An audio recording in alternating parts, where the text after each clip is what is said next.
Oh, we love these stories. It is time to hit the road on a Harley, which you take every day, for our Rediscover Arizona feature. That's why my hair is just always like that blown look, right? Yeah, I love 12 it. News journalist Crystal Long is taking us to Buddy Stubbs Historical Motorcycle Museum in Phoenix, which is free to get in.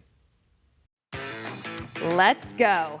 Right on over to the largest collection of vintage motorcycles in the Southwest. It's celebrating 20 years with more than a century of history in this building. Welcome to Buddy Stubbs Historical Motorcycle Museum inside of Buddy Stubbs Harley-Davidson in North Phoenix. We have 130 motorcycles in here. They all run. Our oldest bike is the 1913 Indian. Our most valuable is the 1935 Brough Superior. There's some of these bikes that are virtually one-off nowadays. What is your favorite bike in here? To me, the most interesting bike is the 1915 Excelsior. If I was going to pick one to ride, it'd be one of the Vincents. They were the best bikes you could buy back in the late 40s until 1955 when they went out of business. They're still very sought after. And what's the fan favorite bike here? The Evel Knievel bike attracts a lot of attention. When he jumped the fountains at Caesar's Palace, when he landed, he destroyed that bike. Buddy and Evel were friends. Buddy had a 68 Bonneville, same bike. Evel said, I want to buy that bike and make a replica of my Fountains bike. Bet you didn't expect to see this in the desert.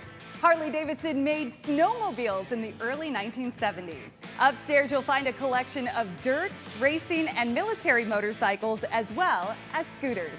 How did this all start?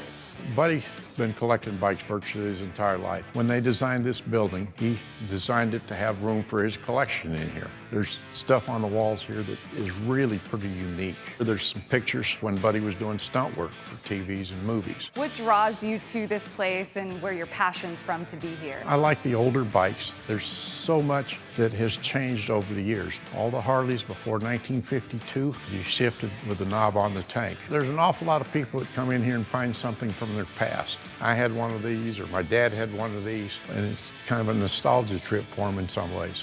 The museum is only open on Saturdays, but if you're checking out the dealership any other day, just ask a team member and they'll get you in. In Phoenix, Crystal Long, 12 News.